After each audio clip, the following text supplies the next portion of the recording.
Bon, il est 17h30, alors on va commencer la réunion. Alors, on a quelques présentations ce soir, puis ensuite on a une autre réunion de l'autre côté. Alors, la première présentation, c'est le comité des personnes aînées de la ville de Dieppe qui vont présenter leur plan d'action. Mme Renaud et M. Leblanc sont là. Alors, sans plus tarder, je vais vous céder la parole. Monsieur le maire adjoint, conseiller et conseillère, bonsoir. Mon nom c'est Francis Leblanc. Je suis un des membres du comité des personnes aînées de Dieppe et je serai un des co-présenteurs ce soir.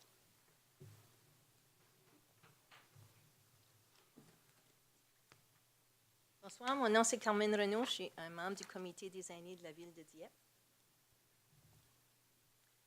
D'abord, le plan pour notre présentation ce soir, on va faire l'introduction, le plan d'action, nos projets qu'on a réalisés en 2014 et 2015, un aperçu de 2016, une conclusion, et ensuite on répondra aux questions s'il y en a.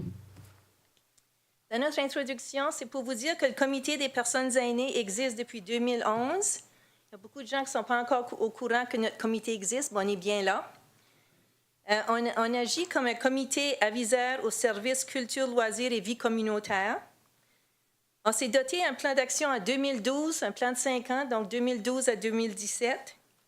Notre plan sert de guide au comité pour assurer le mieux-être des personnes aînées de la ville de Dieppe. Ça nous garde en ligne, puis on a établi une série de projets, et puis on suit notre plan pour finir nos projets.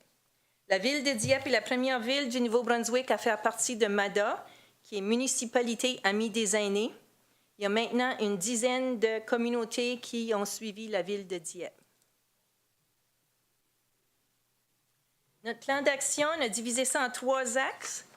On a l'axe des loisirs, parce que c'est important que les aînés aient des loisirs. La visibilité, pour que le comité et les aînés de Dieppe deviennent plus visibles.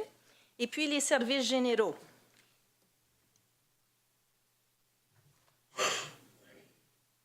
Alors, pour les projets réalisés en 2014-2015 dans la catégorie loisirs, disons que nous avons eu une utilisation accrue du Parc Rotary pour toutes les activités sociales et physiques pour les aînés qui demeurent dans la ville de Dieppe.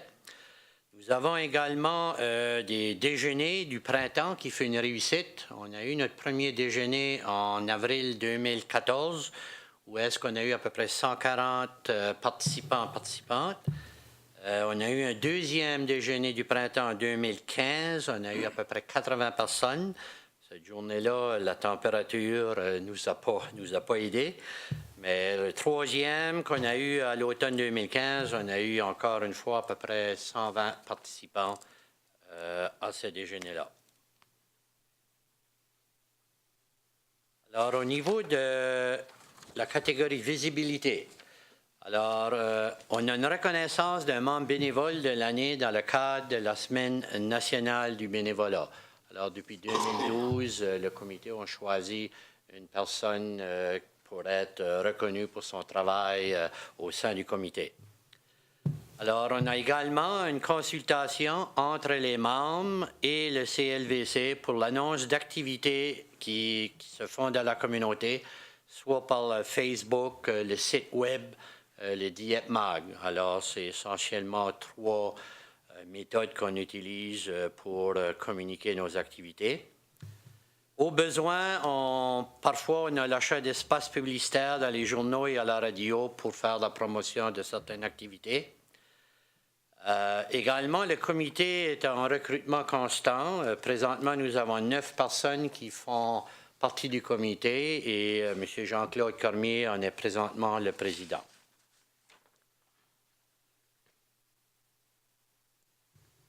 Alors, dans la catégorie des services généraux, nous avons eu une présentation sur le transport en commun et le programme de transport pour personnes à mobilité réduite de la municipalité.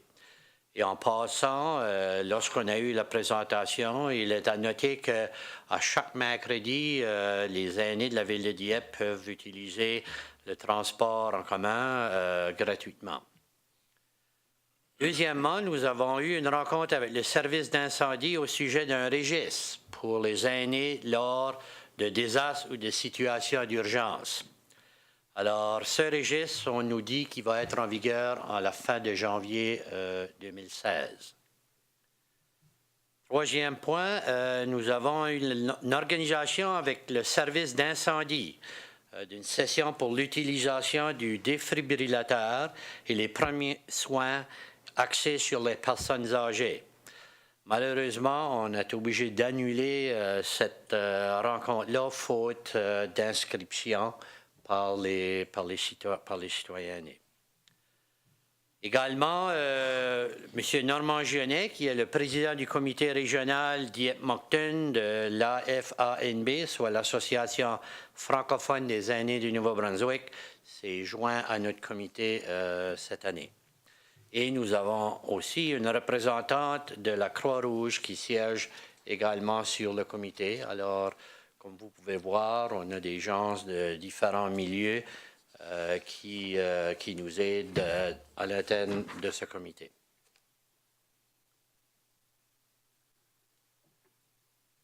Autre projet que nous avons réalisé en 2014-2015, il y a eu une mise à jour d'un plan d'action pour les années 2015 à 2017. Ce plan-là a été élaboré par le professeur Marc Leblanc de l'Université de Moncton, qui est également citoyen de notre municipalité. Nous avons eu des discussions sur le Carrefour 50+. Le comité, ou notre comité, est représenté au comité provincial de MADA, dont Carmen a mentionné précédemment. Nous avons également eu un projet avec les étudiants de l'Université de Moncton afin de développer une liste d'activités pour nos aînés dans la municipalité. Dernièrement, nous avons des jardins communautaires au Parc Rotary et au centre aquatique qui sont très populaires. Il y a même une liste d'attente qui veulent avoir, d'autres citoyens aimeraient en avoir plus d'espace pour ces jardins communautaires-là. Donc, c'est un projet qui est très intéressant et très utilisé par nos citoyens.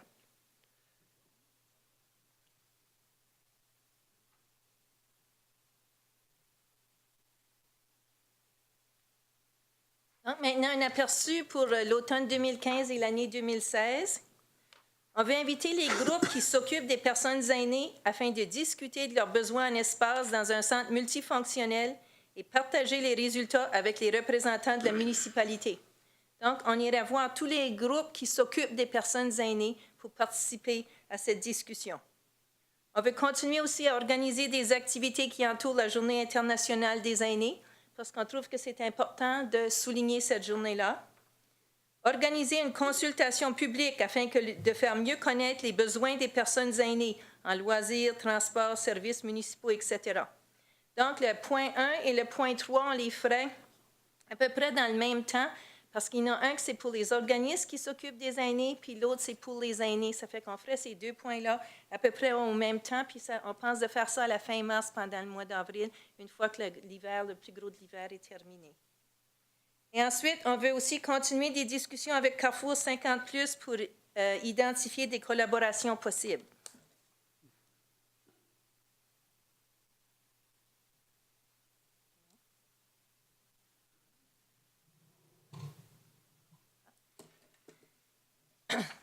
On veut aussi continuer d'utiliser le Parc Rotary comme centre temporaire pour nos activités pour les personnes aînées en attendant d'avoir des locaux permanents au centre-ville.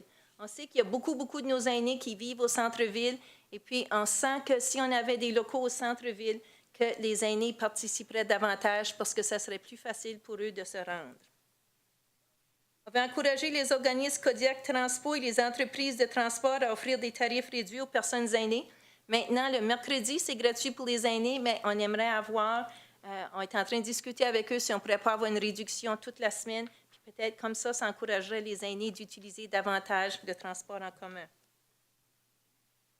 Avoir une consultation annuelle avec le CLVC et le comité afin d'établir la programmation d'activités pour les personnes aînées. Ici, on travaille toujours avec la ville. Notre comité est vraiment relié avec la ville.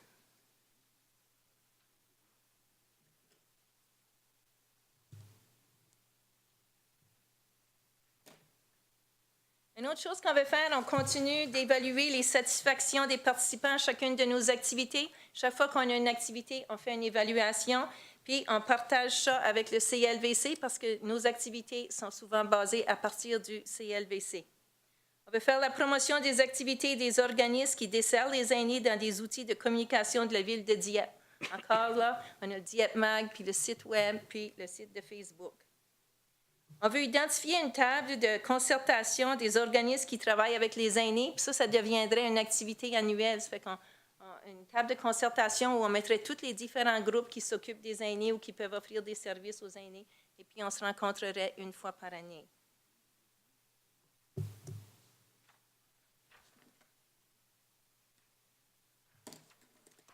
Un de nos gros projets en 2016, c'est de faire un inventaire de tous les groupes d'intérêt pour les aînés, puis d'en faire une publication. Ça fait qu'on veut faire ça aussi cet hiver. On a commencé déjà et au printemps 2016. Fait que là, nous autres, on va faire toute une liste des groupes d'intérêt et ensuite, on va s'informer à savoir s'il y a déjà des groupes d'intérêt de ces groupes-là qui existent dans notre municipalité, puis essayer de faire le lien entre les deux.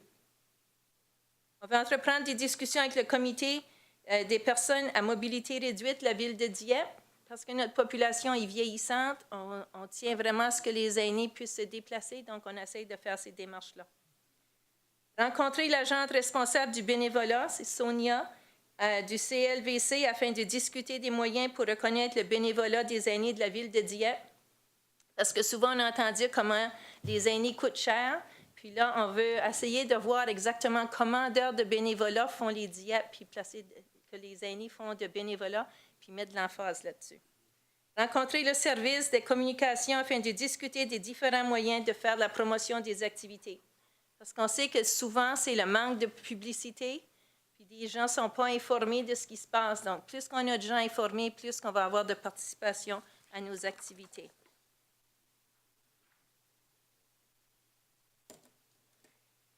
Basé sur les déterminants de la santé, le comité reconnaît que les activités récréatives, sportives et sociales améliorent la santé globale d'une personne aînée.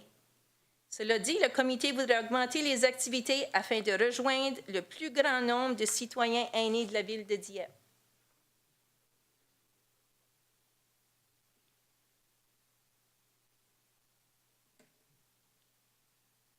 Maintenant, on veut parler de la vision.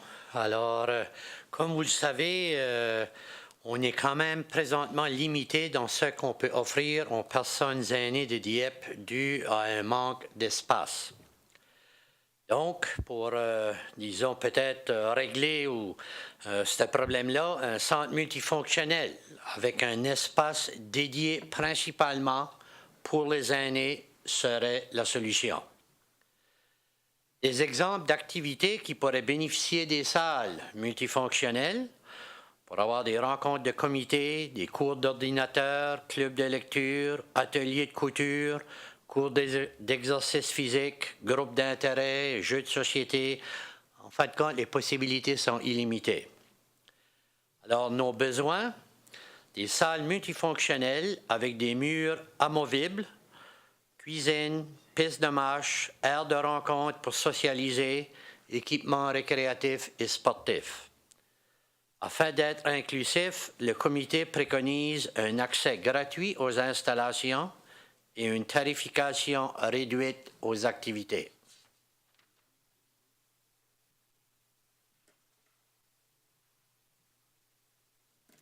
Comme conclusion, j'aimerais vraiment vous remercier de nous avoir donné l'occasion de faire connaître nos projets et le désir du comité qui a pour but principal le mieux-être des aînés de notre belle ville de Dieppe.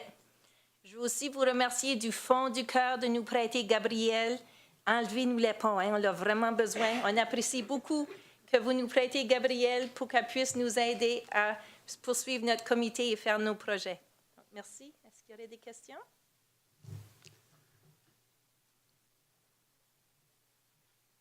Madame Dallaire. Merci, Monsieur le maire adjoint. J'ai une couple de questions. La première, je sais que vous avez fait référence, vous avez 9 membres de comité. Vous avez parlé de M. Commier, je sais qu'il y a vous deux, il y a la Croix-Rouge, puis l'Association francophone des aînés du Nouveau-Brunswick. On peut-tu nommer les autres membres du comité, juste pour les reconnaître publiquement aussi?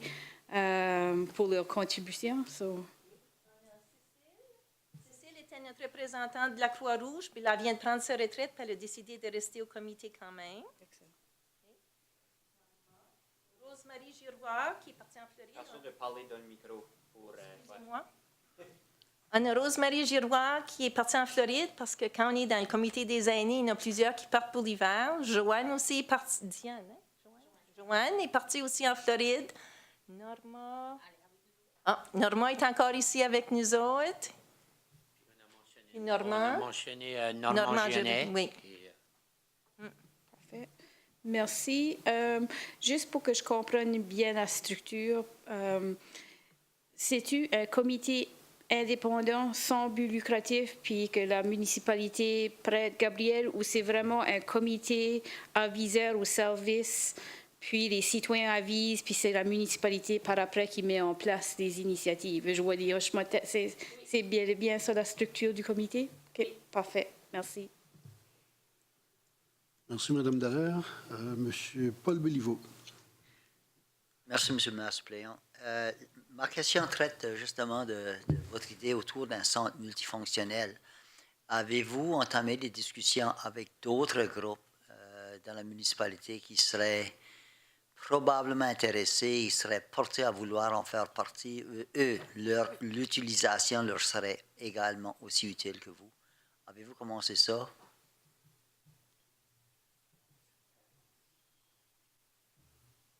Disons qu'à ce point-ci, on n'a pas eu des discussions formelles, mais disons qu'il y aurait certainement d'autres groupes, d'autres clubs qui sont présents dans la municipalité qui auraient certainement ou qui aimeraient, disons, être capables d'utiliser un espace qui serait dédié surtout pour les aînés.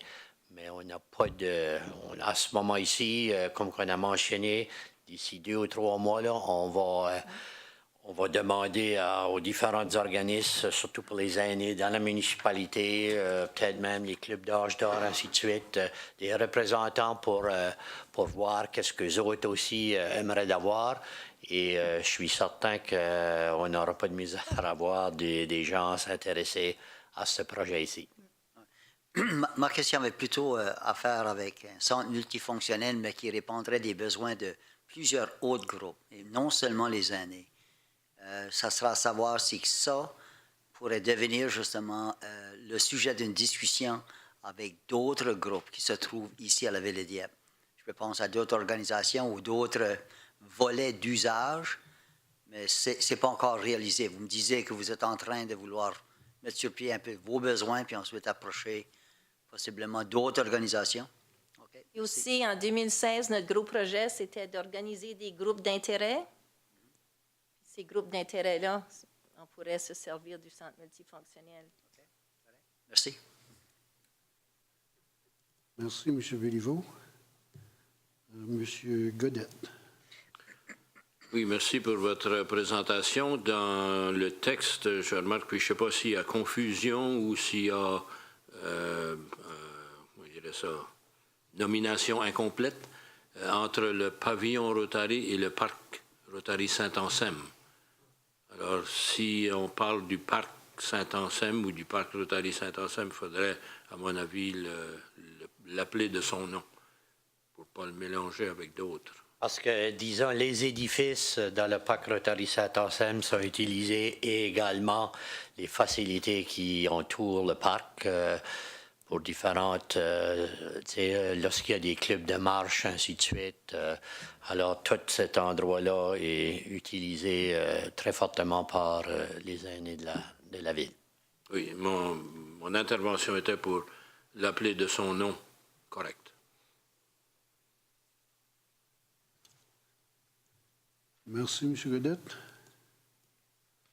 Est-ce qu'il y a d'autres questions des membres du Conseil? Alors, s'il n'y en a pas, moi, je vous remercie pour votre présentation et aussi pour le temps que vous mettez pour les aînés de la Ville de Dieppe. C'est certainement fort apprécié par les aînés, puis je sais que j'en entends des échos que vous êtes bien organisés. Alors, merci et bonne fin de soirée.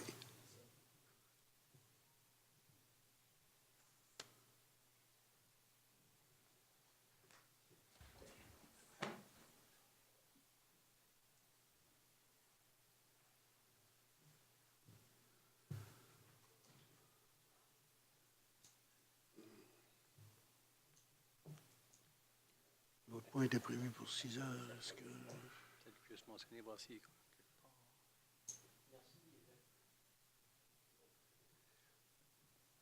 La prochaine présentation est celle de Moncton Head Start. Je ne sais pas si les représentants sont ici. Oui. Alors,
Bonjour, je m'appelle Andrew Friel. Je suis avec Head Start. Je suis sous le conseil d'administration. Je suis avec Mary Donald, c'est elle, le directeur de Head Start, puis Marc Lapointe. On est ici à soir pour expliquer c'est connu comme Moncton Head Start, mais Head Start, vraiment, c'est pour la région Grand Moncton, Moncton, Dieppe, Riverview. On commence un coup de pouce, pas un don. Les programmes de base offrent solutions de renommée internationale pour aider les enfants aux parents délaissés. On a un programme High Scope. High Scope, c'est pour 44 enfants puis on a un programme pour les parents. Okay? Les parents sont 37 parents qui représentent les 44 enfants. Ça veut dire vraiment c'est 37 familles. Les 44 enfants avec High Scope, il y en a 5 de Moncton, pas 5 Moncton, 5 de Dieppe, puis 5 familles de Dieppe. Cuisine, Mapleton Kitchen, ça c'est, il y a 6 comment cuire, prépare spaghetti, prépare le manger, du bon manger. Puis Future Horizon, ça c'est un héberge pour 12 familles. Vraiment, c'est 10 places. Le 2, c'est des duplex, un duplex basé à Dieppe. High Scope, c'est un programme qui a été créé aux États dans les années 60 à Michigan. Puis c'est un programme qui suit les enfants de âge de 2 à 5. C'est pas un daycare vraiment, il enseigne les enfants puis il montre des choses basées sur le programme. Ça prend une certification de toutes les éducatrices. Il a reçu un certificat, puis il faut que ça soit recertifié chaque 2 années. Ça, c'est le programme High Scope. Ici, c'est une étude qui a été faite, puis c'est indépendant, qui montre, peut-être tu ne vois pas, mais ça montre, pour chaque $, d'investissement, ça sauve le public, la société, 13 $ au futur.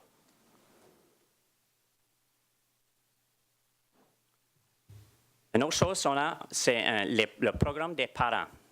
Head Start a vu qu'un programme des enfants, pour changer la vie d'un enfant, il faut que tu changes la vie des parents aussi. C'est pour ça dans le programme pour les 37 familles, ça c'est les parents. Les parents doivent s'intégrer au programme et démontrent vrai changement. On fait des visites domicile comme à la maison, des fois des visites à Head Start, fait des groupes parentaux, des one-on-one. Fait des parents viennent dans la classe des enfants 2 fois par mois. Gestion de crise, puis mis à niveau des compétences.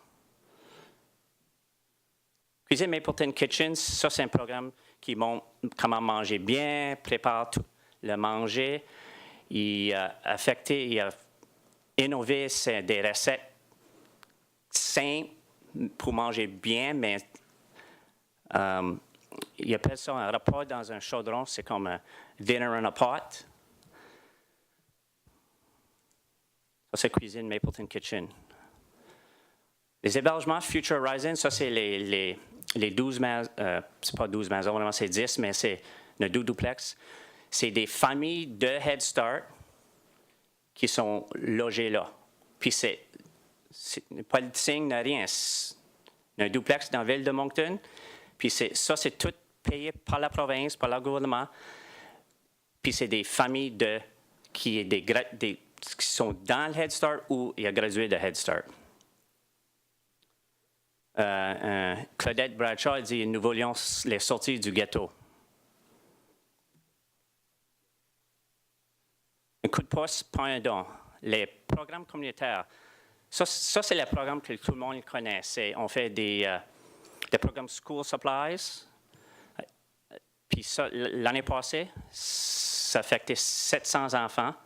Ça, c'est district 1 et 2.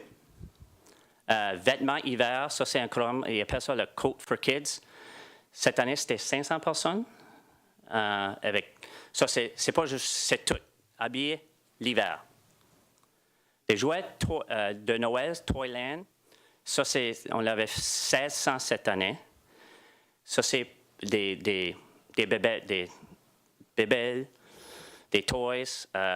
Sur les enfants rentrent, on donne 25 piastres. C'est pas dollars, mais c'est 25 piastres. Puis, ils donnent une valeur pour les toys, puis ils peuvent ramasser 3 chaque enfant. 1600 enfants cette année. Fruits et légumes, Fresh for Less. Ça, c'est un programme de 350 familles.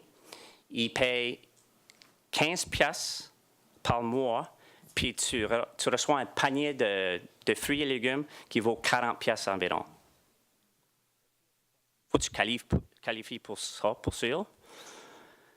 Soins dentaires, Tooth Fairy, ça c'est un partenariat avec les dentistes où ils donnent du free service, là. Puis ça, c'est... Si tu n'as pas d'assurance, tu peux l'avoir ça. Une autre chose, c'est un centre de formation Open Doors. Ça fait 8 adultes le matin, 8 l'après-midi. Pour 33 semaines où tu peux avoir ton GED. On a la bourse Lorne Preston. Ça, c'est pour 750 piastres. Puis on a fait 85 bourses. Puis ça, c'est pour aller à post-secondaire. Puis c'est attribué à des diplômes de Head Start. Il faut que tu gradues de Head Start pour avoir accès à ça. So, on a fait 85, ça veut dire 85 personnes qui ont pris le programme, étaient à l'université ou école secondaire. Pas école, mais post-secondaire. So, pourquoi Head Start demande-t-elle des fonds?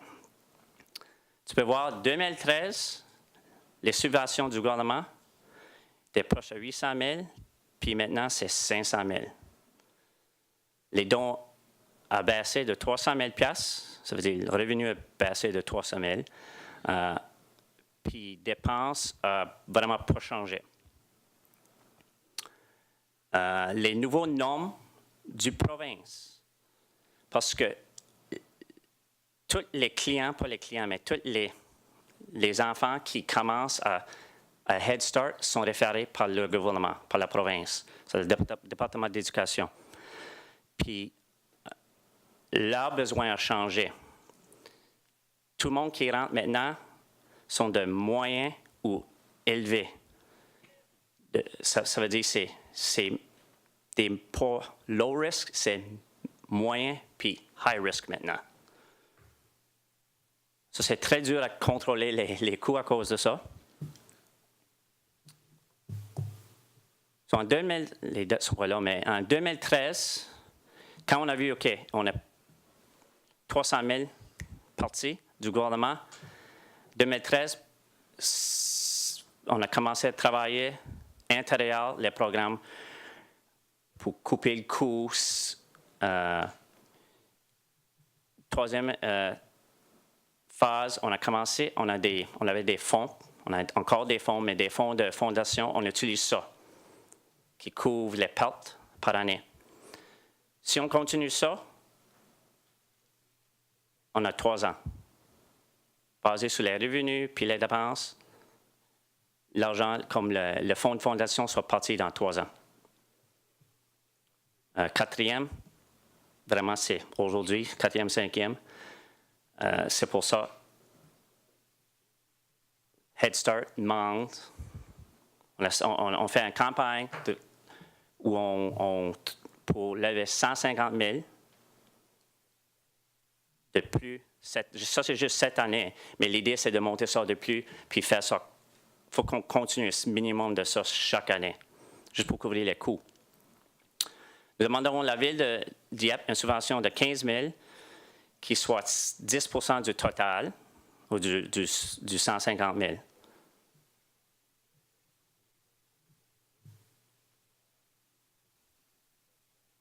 ne marche plus? Ah, non.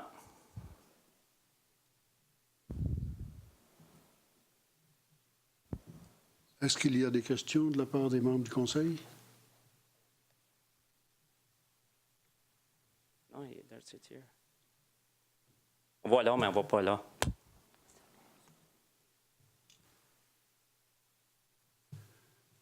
Non, ça ne prend pas ça. Anyway. On est bon.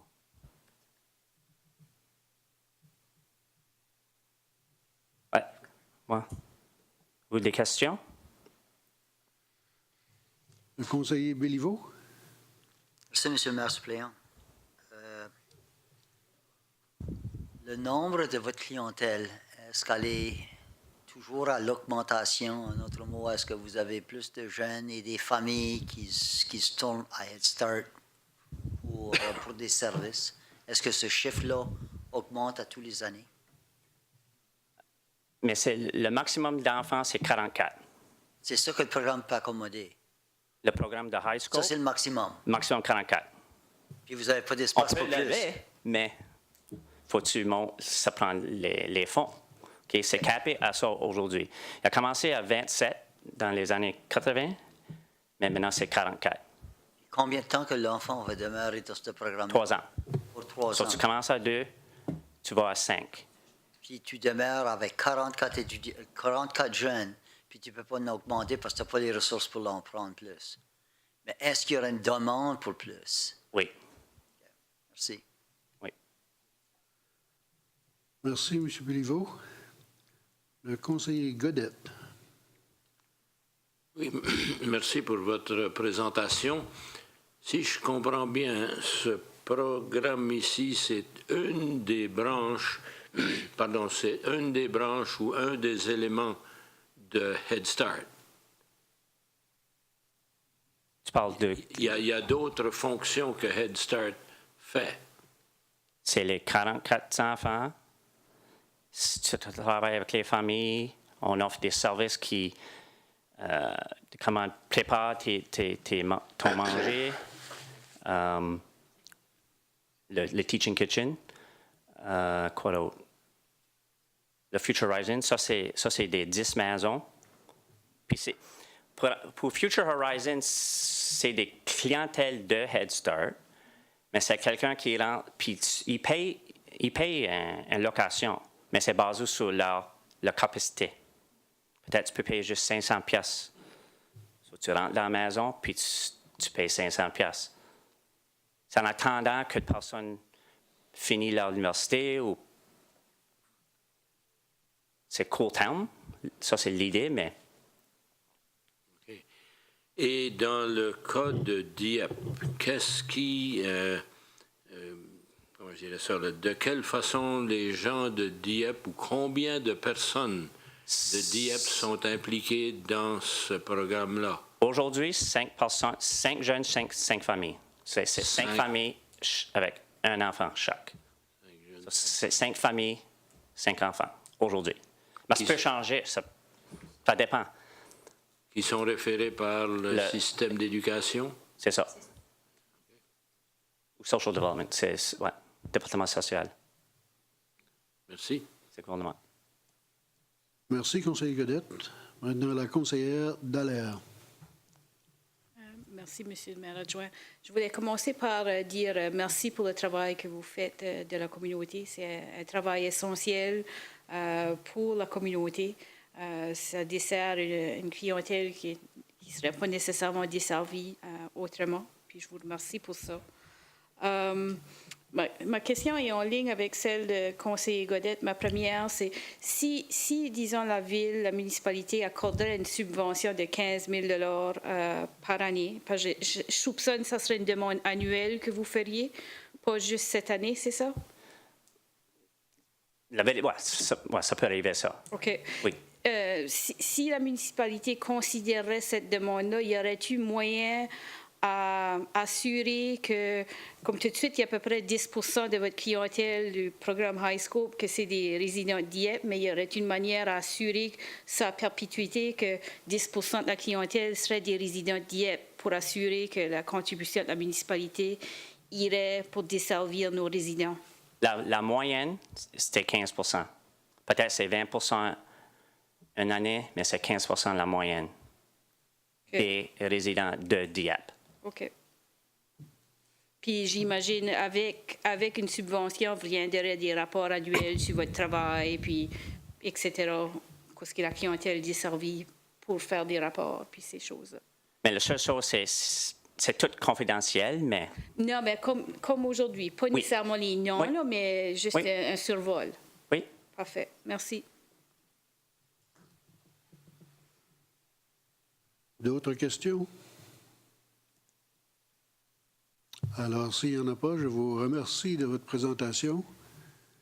Et puis, on va certainement considérer votre demande. Merci beaucoup.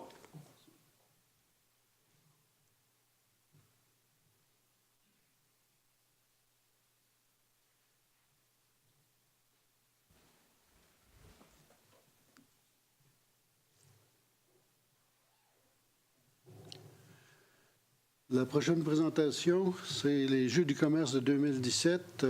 Monsieur Stéphane Leblanc et Joanne Viano qui vont nous faire la présentation.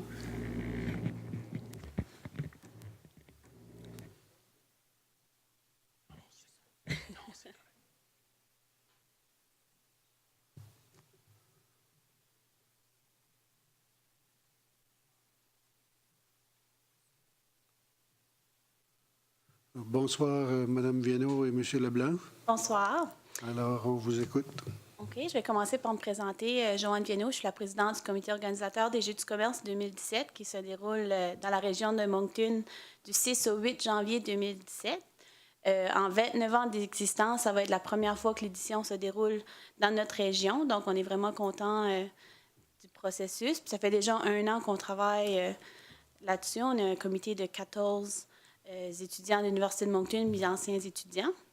Puis, dans le fond, on est ici ce soir pour vous présenter le projet, puisque il y a 1300 étudiants de 13 universités qui vont venir dans la région. Donc, ça va être vu, puis ça va être connu, puis on va vous aviser à l'avance aussi, là. La compétition est divisée en 3 volets. Il y a le volet sport, le volet social, puis le volet académique. Principalement, le volet sport, c'est une compétition sportive. Il y a 2 sports. Le volet social, il y a de l'improvisation, il y a de la gestion de crise, il y a de la gestion d'imprévus. Puis le volet académique, c'est le volet des résolutions de cas d'affaires avec des partenaires d'affaires qui ont des problèmes à régler.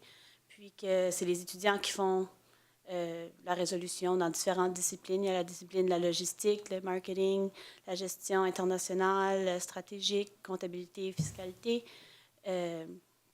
ressources humaines, puis plusieurs disciplines. Il y a une simulation boursière, puis il y a un débat oratoire. L'Université de Moncton participe à chaque année, mais comme je l'ai mentionné plus tôt, là, c'est la première fois en 29 ans d'existence que ça vient dans la région. Puis, on est vraiment excités que ça s'en vient. Il y a 13 universités, principalement des universités québécoises, mais il y a l'Université de Moncton puis l'Université d'Ottawa aussi qui participent à la compétition. La compétition se déroule sur une fin de semaine, du vendredi jusqu'au dimanche.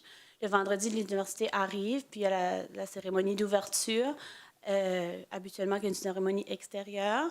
Il y a 2 jours de compétition, samedi puis le dimanche. Puis le dimanche soir, il y a le gala de fermeture, qui est un gala avec les 1300 personnes, avec les partenaires d'affaires, puis qui sont dans la région, qui participent pour la remise des prix.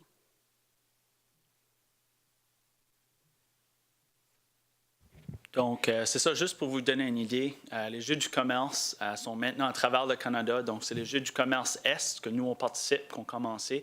On a maintenant des Jeux du commerce central en Ontario et également Jeux du commerce Ouest qui fait tout le Ouest du Canada. Donc, c'est vraiment une grosse organisation qui arrive d'année en année.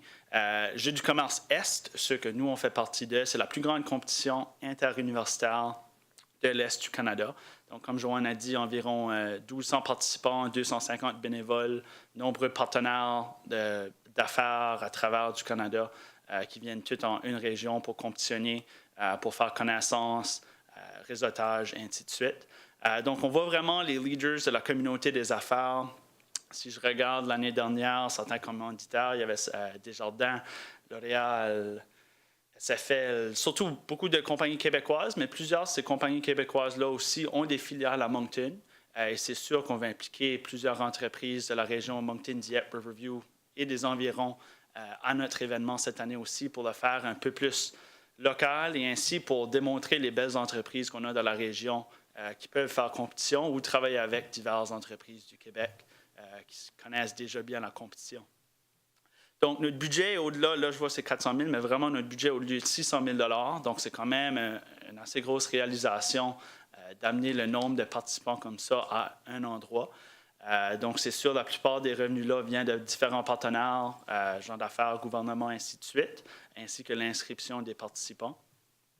Donc, nous, on est vraiment intéressés d'intégrer la ville de Dieppe dans nos jeux. C'est sûr, on veut démontrer la grande région. C'est sûr, c'est l'Université de Moncton qui est située à Moncton, mais ce n'est pas la ville de Moncton qui tient les jeux. Les gens de Dieppe, de Marooncook, de partout vont à l'Université de Moncton. Donc, on va essayer de vraiment démontrer la plus grande superficie ou la plus grande région qu'on peut.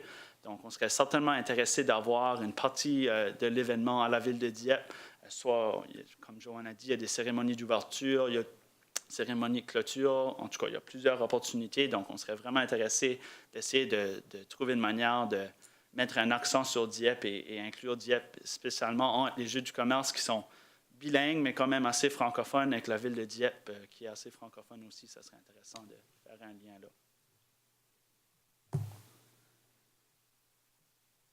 Donc, dans le fond, c'est ça. On est ici pour vous présenter le projet, puisqu'il n'est jamais venu à Moncton, puis c'est inconnu à beaucoup de gens. On a discuté avec plusieurs des participants à l'édition de 2016 qui vient de se dérouler à Québec. Puis, il y en a beaucoup là, qui ne sont jamais venus dans les Maritimes, qui ne sont jamais venus en Atlantique ou à Moncton, donc sont vraiment excités de voir les ressources puis qu'est-ce qu'on a par ici. Puis, on est vraiment... puis, c'est ça, comme Stéphane l'a mentionné, c'est un gros budget, puis c'est un gros projet, mais on a l'intention de faire paraître la ville de Moncton puis la ville de Dieppe puis les alentours très bien pour la population québécoise puis ontarienne qui vient nous visiter.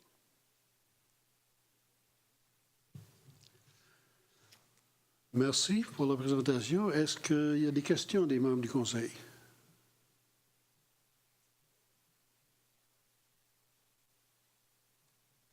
Il n'y en a pas? Alors... Ah, je ne l'avais pas vu, excusez. Conseiller Godette. Merci. C'est certainement un projet ambitieux et très valorisant pour les participants. Certainement une expérience unique et comment je dirais ça, bien éclairante aussi pour les organisateurs et organisatrices. Je trouve que c'est merveilleux d'avoir osé inviter les gens de l'extérieur pour leur donner l'occasion d'ouvrir leurs horizons à ce qui se passe à l'est du Canada. Mais je ne suis pas sûr si j'ai bien compris. Est-ce que vous demandez un montant précis ou est-ce que vous proposez plutôt de parrainer des activités ou des inscriptions? On n'est pas venu pour demander un montant précis. On est venu pour présenter le projet pour vous aviser que ça s'en venait. C'est certain que n'importe quelle contribution, que ça soit en service ou parrainer un événement ou parrainer des inscriptions, que ça soit un partenaire financier aussi, on va l'accepter. On accepte n'importe quelle forme de partenariat. Puis, mais on n'a pas de montant précis. On n'est pas venu demander un montant précis ce soir, là. Vous nous pardonnerez notre déformation professionnelle, mais quand on reçoit des présentations, habituellement, il y a un montant de rattaché ou quelque chose de relativement précis. Alors, je pourrais vous encourager de peut-être dans vos démarches suivantes d'avoir quelque chose de plus précis, peut-être à suggérer. Est-ce que vous avez déjà fixé ou est-ce qu'il y a traditionnellement un coût d'inscription pour les étudiants individuellement? Oui. Habituellement, c'est décidé, ça doit être voté par les universités participantes. La façon que ça fonctionne, on se regroupe tout au REFAC, qui est le regroupement étudiant des facultés d'administration de l'Est du Canada. Il y a 4 regroupements dans un mandat. Notre premier regroupement est le 23, la fin de semaine qui vient. Puis c'est là que le frais d'inscription va être déterminé. Présentement, le frais d'inscription est à 200 $, puis nous, on essaie de l'avoir à 225 $, donc ça va jouer entre le 200 et le 225 par participant, là. Bien, merci bien, puis bonne chance. Est-ce qu'il y a une ouverture au public ou est-ce que c'est strictement à l'interne? Il y a ça. C'est certain qu'on va essayer d'avoir des événements qui vont être ouverts au public dans la raison que c'est jamais venu à Moncton puis que c'est inconnu. Puis, comme on l'a mentionné, là, habituellement, on essaie d'avoir... Habituellement, il y a une parade pour montrer les universités puis des choses comme ça, mais on n'a pas... on est en train d'établir la logistique de la chose présentement, là, où la parade serait possible. Donc, ça serait ouvert au public pour que les publics peuvent voir les universités. Puis la cérémonie d'ouverture aussi, là, certainement pourrait être ouverte au public. Alors, je suis certain que les gens de Dieppe seraient très bien disposés à se montrer. Puis, il y a aussi la compétition à l'université qui est ouverte au public pour les gens qui veulent aller voir les présentations des résolutions académiques, le tournoi de sport. Puis, c'est ouvert au public pendant la fin de semaine là, pour les gens qui veulent voir la compétition. Merci, M. Godette. Le conseiller Cormier. Merci, Monsieur le maire adjoint. Mes questions ont été répondues. Bon, OK, merci. Alors, s'il n'y a pas d'autres questions, je vous remercie pour la présentation. Et puis, comme vous ne nous demandez pas un montant précis ni un parrainage quelconque, je crois qu'au fur et à mesure que vous déciderez de votre planification budgétaire pour cette activité-là, peut-être que ce sera le temps de faire une demande plus précise pour si on fait un parrainage ou si on reçoit une de vos activités ici à Dieppe. Je pense que c'est ouvert. Monsieur le maire suppléant, qu'est-ce que je vais faire? Je vais demander au service des loisirs d'entrer en contact avec vous et de voir s'il y a une opportunité qui se présente mieux pour la ville de Dieppe et de vous proposer quelque chose. Alors, on va faire le suivi auprès de vous deux, si vous êtes les deux porte-parole. Alors, on va assurer le suivi. Merci, M. Melançon. Alors, merci bien et bonne fin de soirée.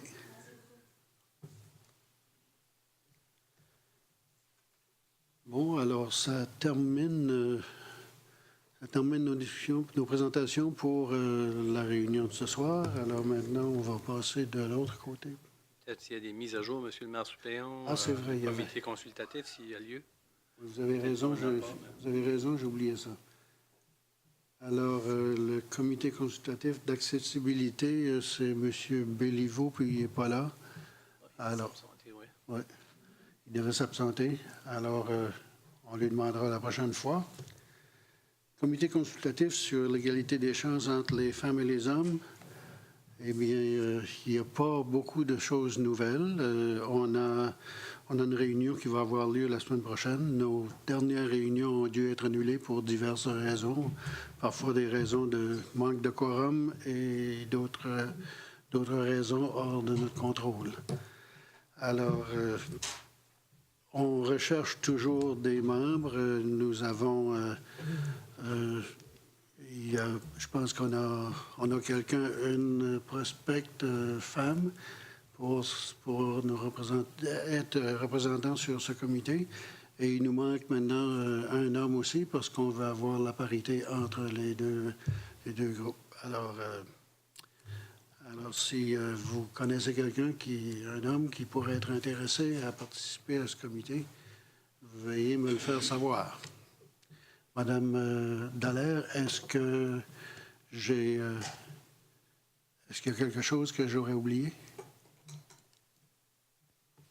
Juste pour ajouter, lors de notre dernière réunion, on a fait la présentation du rapport qui a été fait pour l'équité salariale aux membres du comité. Puis le rapport a été très bien reçu par les membres du comité, puis féliciter la municipalité pour le travail qui avait été effectué de ce dossier-là. Puis ça a été soulevé aussi que ce serait quelque chose à considérer par la municipalité suffisant que l'exercice a été fait. Puis il y a très peu de municipalités qui peuvent dire qu'ils ont fait l'exercice, qu'on devrait peut-être songer à communiquer ce message-là plus largement puis prendre crédit pour le travail qui a été effectué. Merci, Mme Dallaire.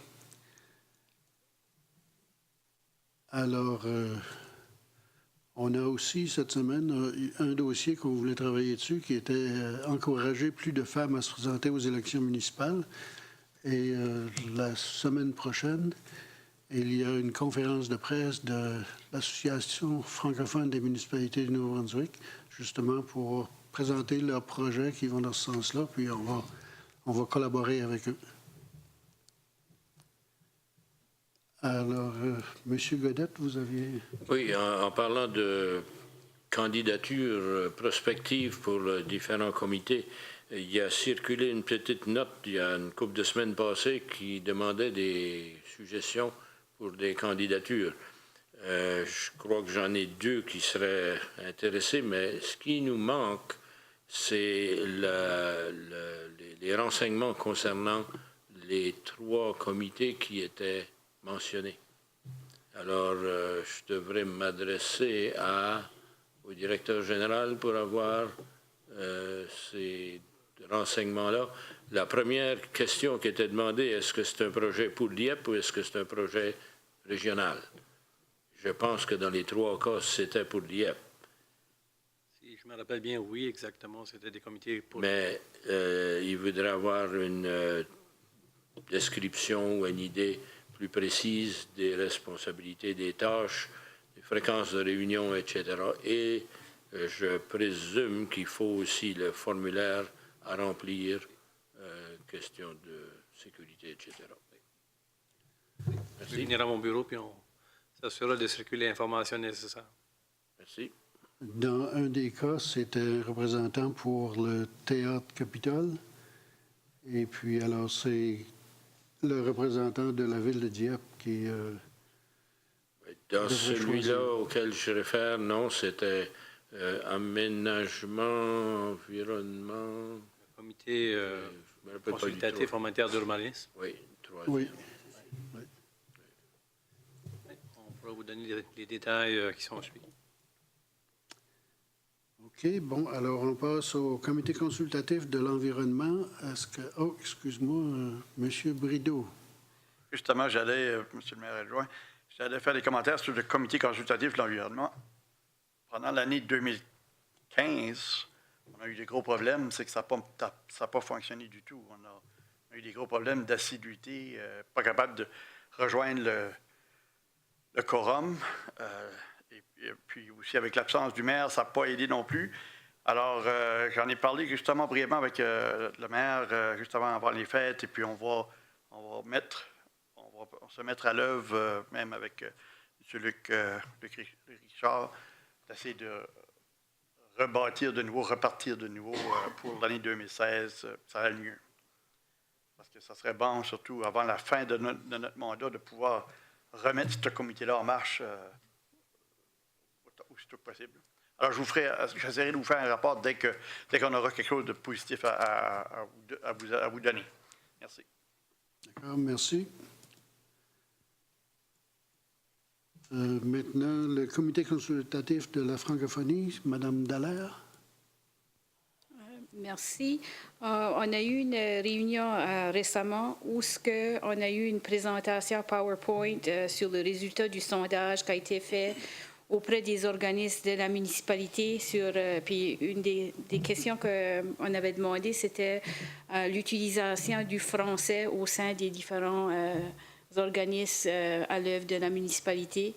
On a eu une grande discussion suivant la présentation, surtout autour des organismes jeunesse, puis des organismes plus précisément sportifs, puis l'utilisation du français, pas nécessairement au sein des comités organisateurs, des CA, mais surtout au sein des équipes, des fiches de match, etc., puis l'utilisation du français à ce niveau-là.